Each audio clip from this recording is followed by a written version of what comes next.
Hey, I'm Chris Ralph, the professional prospector, and today I want to talk to you about finding your first nugget with a metal detector. Now, it doesn't matter whether you've got the Gold Monster 1000 or any other metal detector for that matter, anyone that's suitable for finding gold. What we're going to talk about is the basics of what you need to know to find your first nugget of gold. And that stuff's important. So come along with me. We're going to get right into it. We're going to talk about some of the problems, some of the excitement, and hopefully when we're done, you'll feel confident and you'll be able to find your first nugget of gold. Now, that said, let's talk about the downside, because I get a lot of guys who contact me and say, yeah, I got my metal detector. I went out and I tried real hard. I've spent days looking for gold nuggets and all I've found is old bits of trash.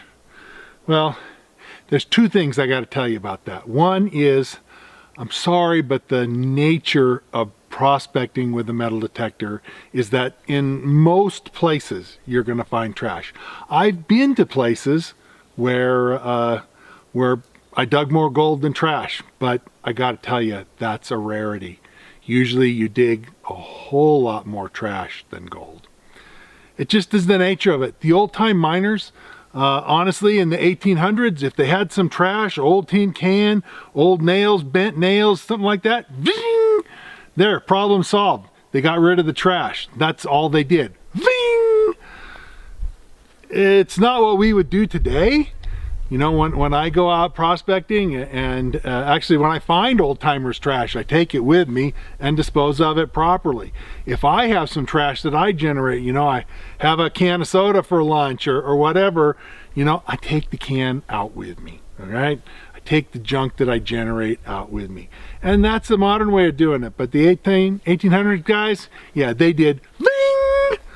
So, when you go to old diggings, a lot of times they camped on the diggings or in the diggings. And like I say, they just let their trash go wherever it landed.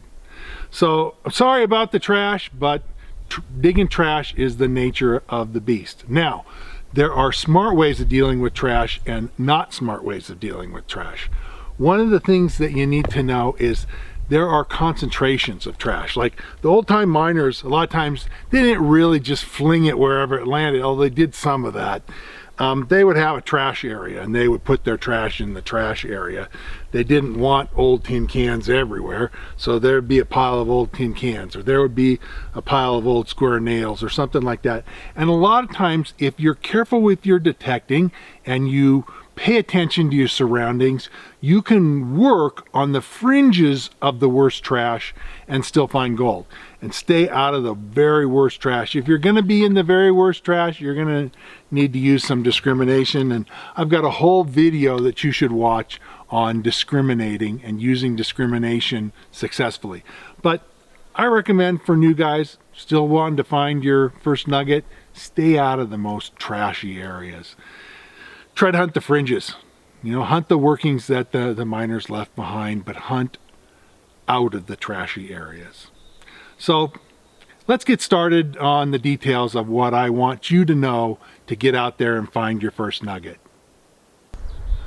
One of the most important lessons that I want new guys or anybody, whether you're, you know, experienced in treasure hunting, but you're trying to switch to gold, one of the things that's most important to remember is to be able to recognize repeatable and faint signals. Now, whatever detector you use in the gold fields, whether it be a VLF like this Gold Monster, a Goldbug 2, Goldbug Pro, or a pulse induction machine like the SDC 2300 or one of the other mine labs, or the ATX by Garrett, or, you know, one of the other machines, whatever machine you use is going to make some noise, all right? You go over ground, it's going to make some chirps and pops and leaps. And one of the problems that I see with new guys is that they tend to hear all that beeping and chirping and popping and beeping, They've got their machine on too high a gain, so turn your gain down maybe a little bit to kind of quiet that chirping, beeping, popping. And then they only really recognize the loud signal. Ooh, you know, if you get your machine to make that kind of noise, you think, oh, I got a target. And then you dig it up and it's a tin can. And then you go along and you hear cheep, cheep, burp, burp, beep, beep, beep, beep. Ooh, and you dig it up and it's a big giant square nail. And then you go along and the same thing happens over and over and over again, and they think, what's wrong with me? You know, how come I can't hear any nuggets? It just must be nothing but trash here. This machine is no good. You know, my metal detector is no good. Well, truth is, whatever metal detector you're using, other people have found gold with it. So getting your ear trained is one of the most critical things about finding your first nugget.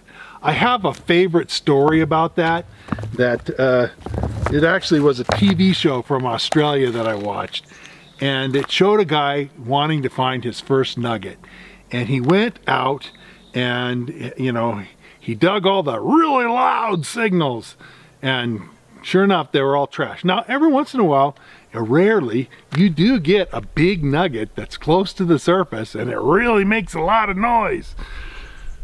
But that's not the common thing. Usually most really loud signals are trash.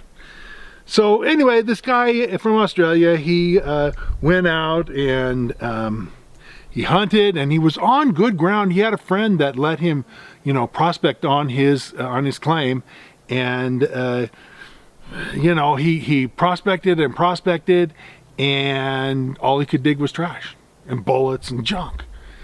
So he went to his friend and said, man, what's wrong with me? You said there's gold out here. I've been hunting for days and days and no gold.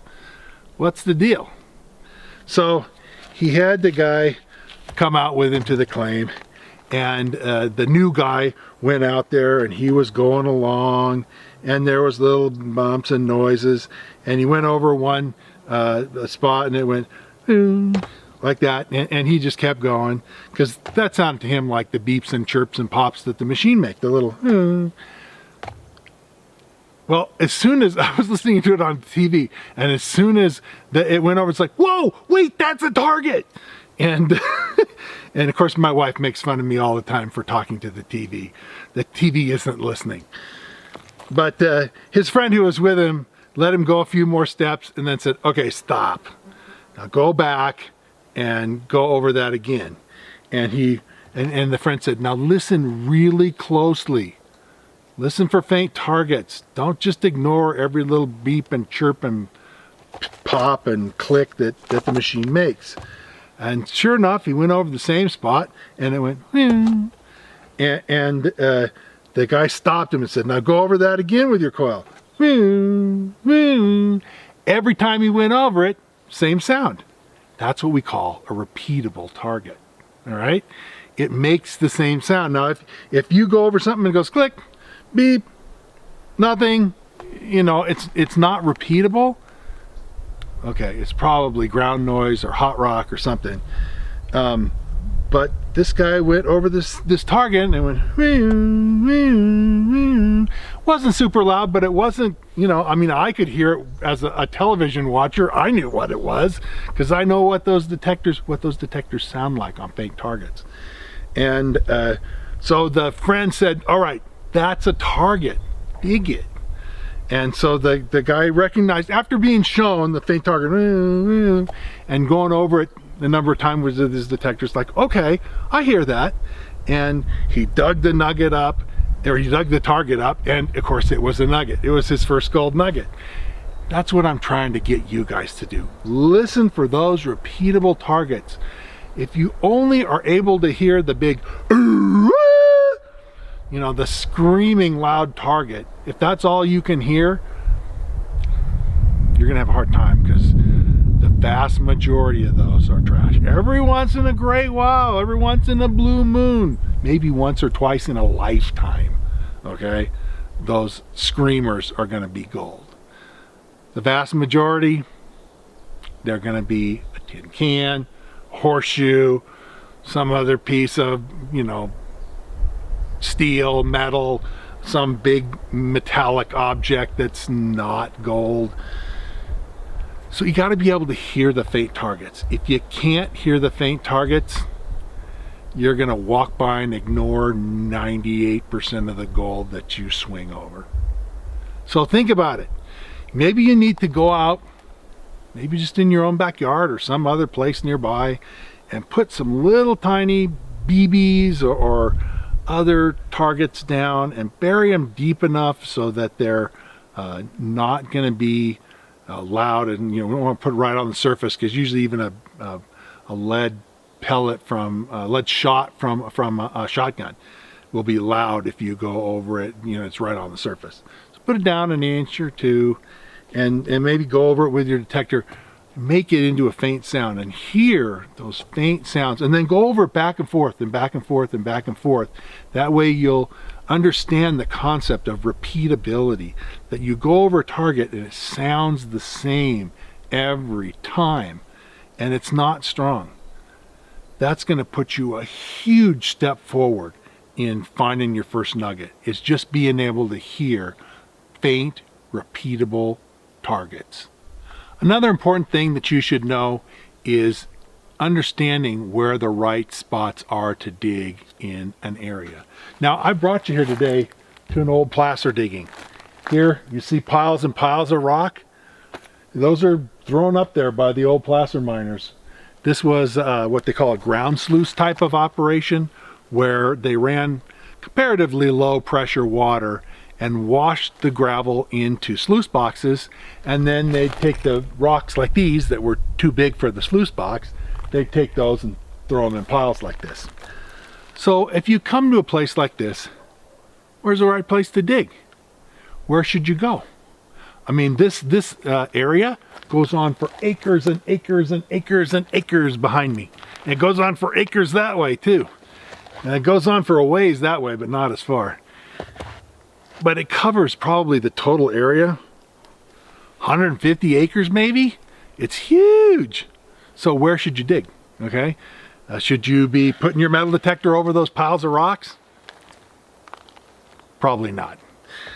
Should be looking for hard bedrock. Gold goes to bedrock, right? Well, I gotta tell you, if you wander around looking for bedrock here, you're gonna be disappointed, because the bedrock here is very weathered and it looks just like soil. And so if you go looking for the miners understood the difference. The miners understood that they went down gravel, gravel, gravel, gravel, and the gravel stopped and it was just soil underneath. They understood that when they hit the soil, that was the end of the gold-bearing gravel and the start of weathered bedrock. And so you go around here looking for hard bedrock, you're going to be disappointed, because you're not going to find any.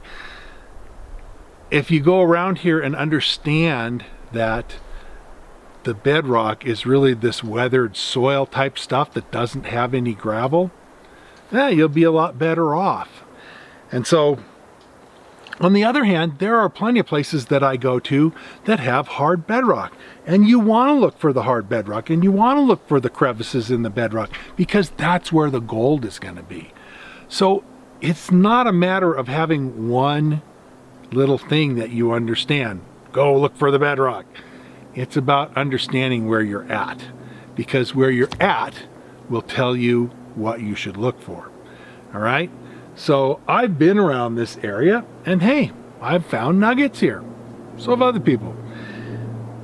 It's a deal where you have to understand, though, otherwise you're just going to be digging trash in the trashy places. So when you go to a place, it's important to understand at least the essence of where you're at. Are you at a place that has hard bedrock? Are you at a place where the gold is on that hard bedrock?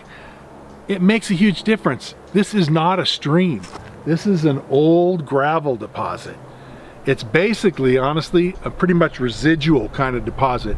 Some of these rocks have a little bit of rounding, but most of them don't. Most of the rocks that are here are angular and very little rounded. which means they haven't been tossed and rolled around in a stream. This isn't a stream bed. So if you're looking for gold the way you'd look for it in a stream bed, at a place like this, you'll be disappointed. If you go to a stream bed and look for it like it were this, you'll be disappointed. So you got to be understanding of the kind of places that you are and where the gold is. One of the things that I teach to people is understanding where the gold is in the places that you go to. It makes a huge difference. Finally, the final thing that I want you guys to know as far as getting your first nugget of gold is how important it is to have the right attitude. There's more than just a few people. There's a lot of people who will go out, buy a nice metal detector, sometimes a lot more expensive than this gold monster, and they'll have enthusiasm. They're going to go out and find them some gold, and they figure, yeah, gold finding's easy. I'm probably going to find $1,000 worth a day. Almost all of those people, well, pretty much 99.999% are highly disappointed. Finding gold is not easy, and it's a skill to be learned, and you got to have perseverance. A lot of those guys will go out, they'll dig maybe 10 pieces of trash, and they'll do like I said at the beginning of this video. They'll only dig the big screamer targets, and surprise, surprise, the big screamer targets are trash. And they don't understand about digging soft targets, digging faint targets, understand what repeatable targets are. They just hear the screamers, and they want to dig those.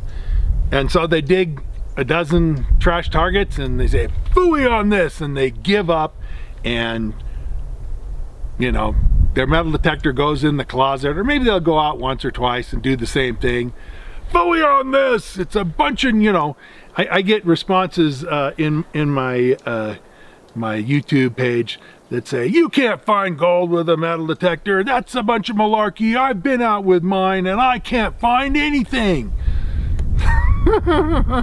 I have found thousands of dollars worth of gold in a day. All right. So, although it's certainly not every day, I found I have a whole lot of days where I go out and find, you know, $50 or $100, and I have more than just a few days where I go out and find El Zippo. It's the Zippo days that you know, you got to remember the $1,000 days and 1,000 and 2,000 or whatever. Then when you do a Zippo day and you get nothing and you're skunked, you know, as you're heading back to the car, you got to think about, yeah, but you know what? A couple months ago I found some really nice nuggets and that was just a great experience. You got to have perseverance. If you don't stick with it, if you're not gonna, you know, tell yourself, I have what it takes to find gold, and whatever it takes, I'm doing it. If you can't do that, if you're telling yourself, I'm going out there and striking it rich, I'm just gonna dig nuggets, I won't dig any trash, you're gonna be disappointed. You're gonna get out there and you're gonna hit that trash and hit those hot rocks and the rest of it, and you won't have time to learn the skills that it takes. I tell people all the time in my videos that successful prospecting is like learning a trade skill. You know, it's not something that, you know, you just, you know, you don't need to do. You're just a natural. Yeah, nobody's a natural. You know, nobody's a natural electrician.